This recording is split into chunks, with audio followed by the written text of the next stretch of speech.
ডিফেন্সে মেঘালাস মার্কুইন হোসরা আছেন, অ্যাটাকে ভিনিসিয়াস রাফিনহাদের মতো নাম। তবে এদের ভিড়ে ব্রাজিলের গেম চেঞ্জার হতে পারেন একজন।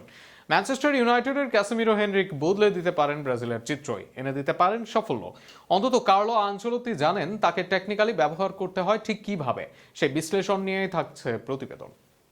সেলেসাও কোচ হয়ে কার্লো আনচেলত্তি ঘোষণা দেন দলে ফিরবেন ক্যাসেমিরো হেনরিক। তখনও পারফরমেন্সে ধুঁকছেন ক্যাসে, 1.5 বছর ধরে নেই জাতীয় দলে। অপরদিকে একই সাথে ছিল সৌদি যাওয়ার গুঞ্জন। তখনও দল নিয়ে কোনো বার্তা দেননি আনচেলত্তি, তবে সরাসরি জানিয়ে দেন ক্যাসেমিরোকে ডাকছেন তিনি। কেন কার্লোর এই মন্তব্য, সেটার প্রমাণ ক্যাসে দিলেন ভালোভাবেই। এই মুহূর্তে ব্রাজিলের মাঝমাঠের স্তম্ভ ক্যাসেমিরো, টেকনিক্যালি তো এই মুহূর্তে দলের অন্যতম সেরা খেলোয়াড় ক্যাসে। অন্তত দলের ভারসাম্য রাখতে টেকনিক্যালি ক্যাসেকে ব্যবহারের নেই বিকল্প। টেকনিক্যালি ক্যাসেমিরোর সবচেয়ে বড় শক্তি হলো তার পজিশন বোঝার দক্ষতা। তিনি সবসময় বলের দিকে দৌড়ান না, বরং প্রতিপক্ষ কোথায় পাস দিতে পারে, কোন জোনে বিপদ তৈরি হতে পারে সেটা অনুধাবন করতে পারেন।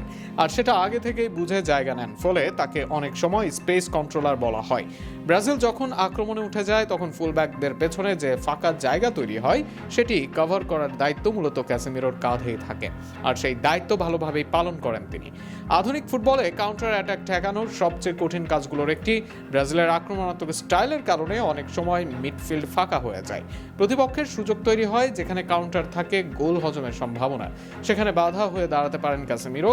ক্যাসে পাসিং লেন ব্লক করেন, গুরুত্বপূর্ণ ট্যাকেল করেন, আবার দলের জন্য টেকনিক্যালি ফাউল আদায় করেন। 2018 সালে ক্যাসের না থাকা এই পজিশনে গড়ে দেয় ব্যবধান, যেখানে কেভিন ডি ব্রুইনার রান আটকাতে ব্যর্থ হওয়ায় গোল হজম করে বিদায় নিতে হয় ব্রাজিলকে। ক্যাসেমিরোর গতি নেই, পাসিংটাও এলিট নয়, তবে এরপরেও বিল্ড আপে রাখেন ভূমিকা। ছোট ছোট পাস দেন, পাসিং লেন ব্যবহার করেন, ভাঙতে পারেন প্রেস। ফলে সহজেই ডিফেন্স ও আক্রমণের মাঝে হয়ে যায় সেতুবন্ধন, যা খেলার ধরনে রাখে ভারসাম্য। বিশ্বকাপ জিততে ব্রাজিলের শুধু তারকা খচিত আক্রমণই যথেষ্ট নয়, তাদের দরকার এমন একজন মিডফিল্ড জেনারেল যিনি ম্যাচের গতি নিয়ন্ত্রণ করবেন, ভারসাম্য রাখবেন এবং সংকটের মুহূর্তে দলকে স্থির রাখবেন। আর সেই ভূমিকায় ক্যাসেমিরো এখনো ব্রাজিলের সবচেয়ে নির্ভরযোগ্য অস্ত্র।